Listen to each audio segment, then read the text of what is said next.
Good morning, it's Thursday the 2nd of January. You're tuned in to our 10 a.m. newscast coming to you from ARIRANG's news centre in Seoul. Let's take a look at what's making the headlines. Marking the new year, North Korean leader Kim Jong-un calls for improved inter-Korean relations, urging the South to mend strained ties. Citing uncertainties on the peninsula, South Korea's defence minister asked the military to stand ready for any possible provocation. Despite strong protests from Korea and China following Japanese Prime Minister Shinzo Abe's recent visit to the controversial Yasukuni war shrine, a member of Abe's cabinet pays respects to the country's war dead, including Class A war criminals at the site. Plus, consumers here in Korea are feeling the brunt of several public utility and food price hikes in the new year. Gas prices have jumped nearly 6%, and the government forecasts inflation of 2.3% for 2014. Perhaps it was just a moment of New Year cheer, but North Korean leader Kim Jong-un extended a softer, more welcoming message to South Korea during his New Year's address on Wednesday, calling for better ties with Seoul. Yulian reports. North Korean leader Kim Jong-un delivered a rather conciliatory message towards South Korea on Wednesday. We must create an atmosphere to improve ties between the two Koreas. I will work together with anyone who values our people and seeks reunification to improve relations. The message, which was part of an annual New Year's speech that was broadcast on state-run television, was rather unexpected. Pundits in Seoul have been expecting a military provocation by North Korea sometime in March or April this year, as it tries to turn attention away from instability following the execution of Chang Song-taek, Pyongyang's former second most powerful man in command and Kim's uncle. They now expect North Korea to instead propose dialogue with Seoul in the coming months. But North Korean leader Kim Jong-un also mentioned the strained relations with South Korea and the United States. Pointing to their military exercises around the Korean peninsula, he called them rehearsals for nuclear war against the North. He warned that if war were to break out, it would spiral into a, quote, nuclear catastrophe. Now, as for the execution of Chang Song-taek, Kim did not mention him by name. He instead chose to refer to him as a factionalist filth and said that removing him has strengthened the ruling Workers' Party. Chang was executed in mid-December after being charged for trying to overthrow the government. Also on Wednesday, Kim, with his wife Lee Seol-ju and a group of top officials, made their annual visit to the Kumsusan Palace of the Sun to pay respects to the regime's two late leaders, Kim Il-sung and Kim Jong-il, whose bodies lie in state there. Yulian, ARIRANG News. South Korea has issued a clear warning to North Korea that it will not put up with any funny business. In this New Year's address to the nation's commanders and chiefs of staff Wednesday, Defense Minister Kim Kwan-jin said South Korea had achieved peace and prosperity by overcoming numerous crises, and the military stands ready to protect the nation's important values. He also stressed the country's armed forces would respond immediately, precisely and sufficiently to any provocations. South Korean Foreign Minister Yoon Byung-se and his Chinese counterpart Wang Li held telephone talks on ways to maintain stability on the Korean peninsula following the recent execution of the North Korean leader's uncle. Both sides also reaffirmed that they will continue strategic cooperation to bring about denuclearization on the Korean peninsula. A Japanese cabinet minister visited the controversial Yasukuni war shrine in Tokyo on Wednesday, just 6 days after Prime Minister Shinzo Abe enraged neighbouring countries with his own visit. Yoshitaka Shindo, Japan's internal affairs and communications minister, said he visited the shrine to pay respect to those who lost their lives in war. The Yasukuni shrine honours 2.5 million war dead, including convicted Class A war criminals. It is viewed by countries like Korea and China as a symbol of Japanese wartime aggressions, and Shindo's visit is likely to further inflame tensions in the region. The Korean government released a short video on an issue close to everyone's heart in Korea as we made the switch to 2014, a clip promoting the Dokdo Islands. As the clock struck midnight on Wednesday, the Foreign Ministry posted a video online to spread the word about Korea's sovereignty over the islets and to counter a barrage of online videos from Japan, which lay claim to Korea's easternmost islands. The video, currently only available in the Korean language, can be viewed at dokdo.mofa.go.kr. Other language versions will follow later in the year. Back here in South Korea, and the Korean Railway Corporation is doing all it can to normalise train services following a 3-week-long union strike that ended earlier in the week. Although all union workers are back on the job, Korail operated services are not running at full capacity just yet. Subways are to resume operations on January 6th, and all train services will be running normally by January 14th. As of Wednesday, KTX bullet train operations were running at 72% of normal levels, the Semaul and Mugunma train services at 56% and 62% respectively, and cargo trains at 30%. Train ticket reservations for the upcoming Lunar New Year holiday will begin as normal next Tuesday. Despite slowing global trade in 2013, Korea posted a record trade surplus of $44 billion last year, up 2% from the previous year. The Trade Ministry attributes the surplus to a steady growth in exports on the back of increased outbound shipments to China and the United States. Looking ahead, however, the ministry says Korea's trade surplus may contract in 2014 as there are concerns over the US Federal Reserve's stimulus tapering, slowing economic conditions in emerging countries and the strengthening Korean won. Public utility charges such as gas prices and post-delivery services are rising in the new year. The move has drawn criticism from some quarters as it increases the financial burden on low and middle-income households. Kim Min-ji reports. Public utility charges are rising sharply from the start of the new year. With the price of food also on the rise, the price hikes are almost certain to increase the financial burden on households. Following hot on the heels of hikes in electricity and raw material prices, these increases are expected to occur over a wide range of fields. Starting January 1st, the Korea Gas Corporation raised the price of natural gas by roughly 5.8%.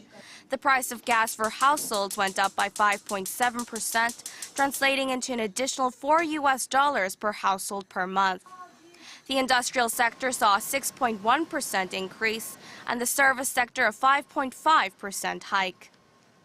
The hike follows a lift in electricity rates in November last year by an average of 5.4% in an attempt to curtail the nation's heavy electricity use. Transportation rates are also set to go up this year. The Korean Railroad Corporation is expected to increase rail prices by about 5%. The city of Ulsan is also considering plans to raise bus fares by 5%, while the western port city of Incheon raised taxi fares by an average of 17% last month. Post office parcel delivery service fees are also slated to rise starting next month. The Korea Post said an additional $1 will be added for packages, while it is also expected to impose transaction fees. The increase is the first in 9 years in a bid to make up for the deficit in postal services due to the reduction in post volume. The price of food and beverages has also gone up. Major confectionery companies, Lotte and Hete, are about to raise prices by an average of 11% and 8.7% respectively. Coca-Cola has also lifted the price of its soft drinks by 6.5%. Some local bakeries will also raise prices on about a third of their products by an average of 7.3% starting January 15th. Considering all the price hikes, it shouldn't come as a huge surprise to see that the Ministry of Strategy and Finance expects this year's inflation rate to be 2.3%, up from last year's 1.3%. Kim Min-ji, ARIRANG News. And we heard there briefly about the taxi prices going up, and Korean lawmakers were able to pass a series of measures on New Year's Eve aimed at overhauling the nation's taxi industry. One of them includes slashing the number of taxis nationwide by about 50,000 in an effort to boost revenue and improve services. Paulie reports. The last-minute passage of the taxi improvement bill through the National Assembly marks a major step towards revitalizing Korea's taxi industry. According to the Transport Ministry, the newly passed legislation will directly address the oversupply of taxis by reducing their total number by 20% nationwide. However, it's unlikely the public will see a sharp reduction of cabs anytime soon. The ministry plans to first limit the number of new taxi licenses being issued per region after conducting a nationwide study on which areas have too many cabs. A $4.7 million budget will then be set up by the government to help buy back remaining licenses from drivers through 2020. In addition, under the new measures, taxi fare rates will increase every 2 years compared to the previous 3 to 4 year cycle. Surcharges for late-night taxis are expected to be raised and begin 1 hour earlier at 11 p.m. to promote expanded services at night. The government also plans to provide easier access and convenience by uniting about 1,200 call taxi services under a single phone number. A single number will be used to call for taxi services anywhere in the nation. We will also significantly strengthen penalties and inspections as well as install cameras to root out drivers who turn down late-night passengers. Other new standards include a new integrated system that will be used inside taxis to provide better management of payment services. The high-tech system also aims to prevent crimes by determining driving speeds, providing real-time locations, and indicating if a passenger is on board. Paul Yi, ARIRANG News. The first Russian tourists to take advantage of the Korea-Russia visa waiver program arrived by boat in Sokcho on Korea's eastern coast on New Year's Day. President Park Geun-hye and Russian President Vladimir Putin signed an agreement in November for a visa-free travel program to boost tourism, trade, and just overall relations. Under the scheme, citizens of either nation can visit the other without a visa for up to 60 days and up to 90 days in a total over a 6-month period. Last year, around 95,000 Koreans traveled to Russia, while more than 167,000 Russians visited Korea. Pope Francis has urged people to accept differences and search for peace in his New Year's message. Delivering his first New Year's message at St. Peter's Square on Wednesday, Pope Francis said people need to pay more attention to violence and injustice in other parts of the world and asked that people not be indifferent or immobile to the suffering of others. He also stressed fraternity as a key foundation to build a true community of the humankind and urged people to embrace difference and take responsibility to make a better world. The president of South Sudan is negotiating with his former deputy in an attempt to halt the ethnic murders that have seen over 1,000 people killed over the last 2 weeks. President Salva Kiir is scheduled to sit down in the Ethiopian capital of Addis Ababa with rebel leader Riek Machar to broker a deal on the spiralling civil war in South Sudan. The talks come as the South Sudan government acknowledged it has now lost the key town of Bor to rebel forces. The United States says it welcomes the talks and reiterated the need to end the bloodshed as soon as possible. South Sudan is the newest country in the world declared separate from North Sudan in 2011. The U.S. state of Colorado has become the first to allow recreational cannabis smokers to buy the drug legally from approved stores. Colorado and Washington became the first states to legalize the sale of marijuana for recreational purposes last year. Colorado residents aged 21 or older are now able to buy up to 1 ounce, around 28 grams of marijuana from a licensed retail store. The marijuana is for private use and cannot be smoked in public. Colorado officials expect the cannabis market to gross around $580 million in annual revenue, including some $70 million in tax receipts for the state. The extremely extravagant and largest ever New Year's Eve fireworks display in Dubai has made it onto the Guinness Book of World Records. The Guinness Record website confirmed its latest decision on Wednesday, saying the 6-minute show of 500,000 fireworks spanning 94 kilometers across the Dubai coast required 10 months of planning. The $6 million spectacle, which started at the world's tallest Burj Khalifa tower, then moved onto the man-made Palm Jumeirah and the World Islands, was orchestrated by a US firm using 100 computers and 200 technicians. The previous record was set by an hour-long show of over 77,000 fireworks by Kuwait in 2011. Now, as you can see, it is the beginning of a new year and the start of life for the first babies born in this year, which is the year of the blue horse. A lot of time and effort goes into naming a baby, especially here in Korea, as our Song Ji-sun explains. Korean names may sound similar as many people choose certain letters for the two-syllable first name. The traditional naming process involves 5 elements of water, fire, metal, earth, and wood, indicated at the moment of birth, the date, time, and year, based on the Chinese zodiac. Traditional namers then pick certain Chinese letters with positive meanings that can counter weaknesses in the baby's fate. It was mostly the grandfather's job to name a newborn baby, and it was customary for a sibling to share a same letter or a syllable, according to the family's tradition. Now, is this still the case, or is there a new trend in baby naming here in Korea? According to a survey by babycenter.com, 6 out of 10 Koreans still go to professional namers for their newborns, but more and more parents are less inclined to think a baby's name affects its fate. I don't necessarily think we should name the baby according to the time of birth, because if that was the case, all babies born at the same time would have the same fate. These types of parents are not bound to family commitments or Chinese letters, so they tend to seek out more unique names based on Korean words.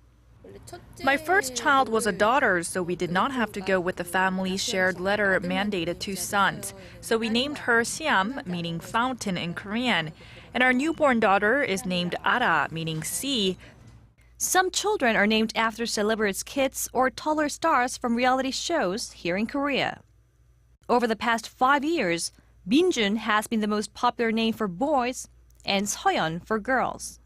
Compared to the past, syllables that sound more unisex, like Ji or Bin, have been gaining in popularity. More people are also choosing names that can be pronounced easily overseas. More and more Koreans are going for names that are easier to pronounce. They try to avoid complex syllables that are difficult to express in English, like un and And with numerous websites around, the process of finding that perfect name is just one click away. Song Ji-sun, ARIRANG News. Over the last few years, Seoul has become a world-class theatre city. Musicals are the new hot ticket in the nation, with a number of popular films and novels being adapted to fit Korean tastes. Our Kim Ji-yeon takes a look at what's drawing people to the theatres. Musicals are booming not just in the Big Apple, but right here in Seoul as well. They're gaining more mass appeal by casting well-renowned Korean wave Hallyu stars to draw in new fans to the theater. And some of these musicals, which are based on Western novels or films, have been reimagined to fit their Korean audiences. Some of the hottest musicals in Korea this season include The Three Musketeers, which features TV stars turned musical actors Shinzo and Yoo Jun-sang, who both play the role of Athos, and Kim Jong-un as Aramis. Based on the novel by Alexandre Dumas, the musical recounts the adventures of a young man after leaving home to travel to Paris, where he meets friends who live by the motto, all for one and one for all. Another musical, Ghost, stars 26-year-old actor Chu Won as the male lead of Sam Wheat, and singer-turned musical actress Ivy as the female lead of Molly Jansen. The musical is based on the 1990 American film Ghost that starred Patrick Swayze and Demi Moore, in which Sam, with the help of a psychic, returns to Earth as a ghost to save Molly from falling into danger. The famous song from the movie soundtrack Unchained Melody is presented in an acoustic version in the musical. Kim Jong-un, ARIRANG News.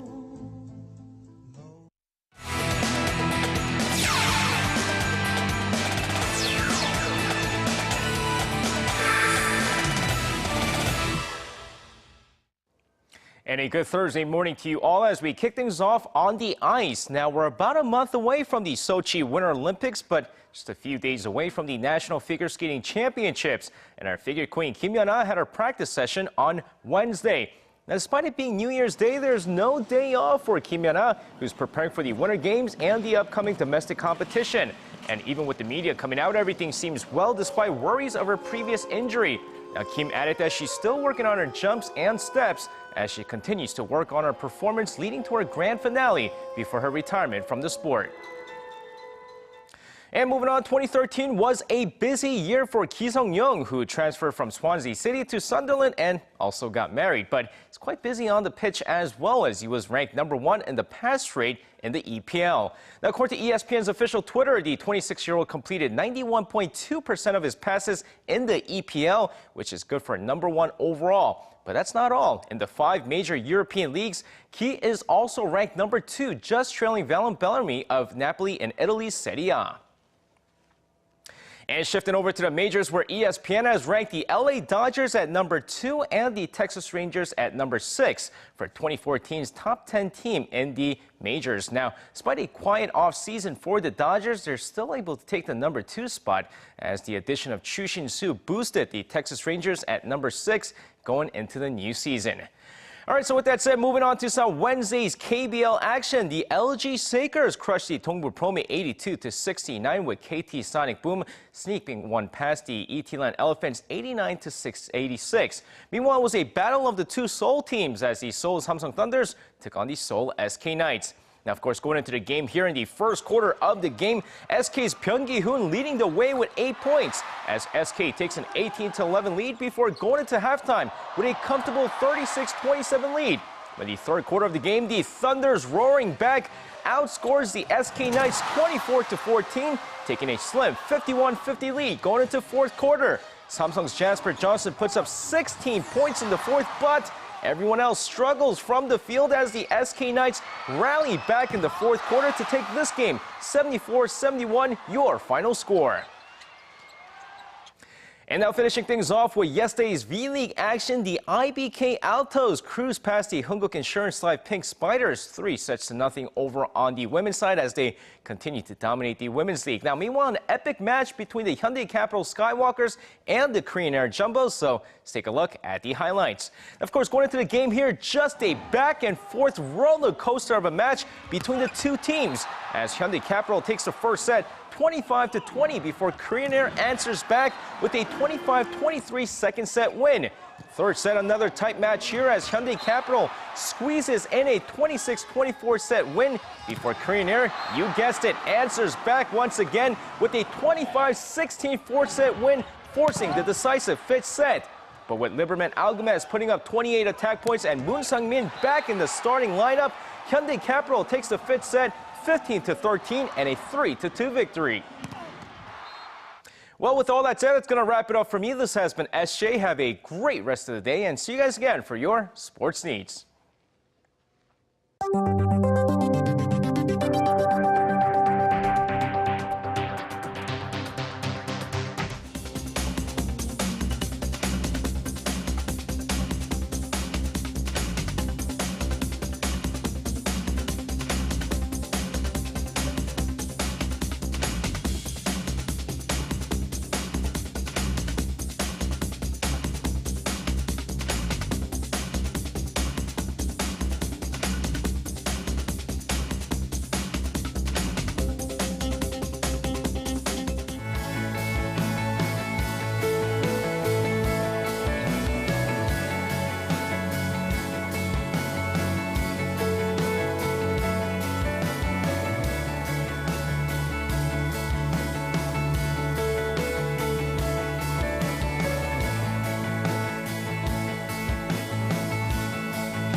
And time now to check in on the weather conditions in Korea and around the world.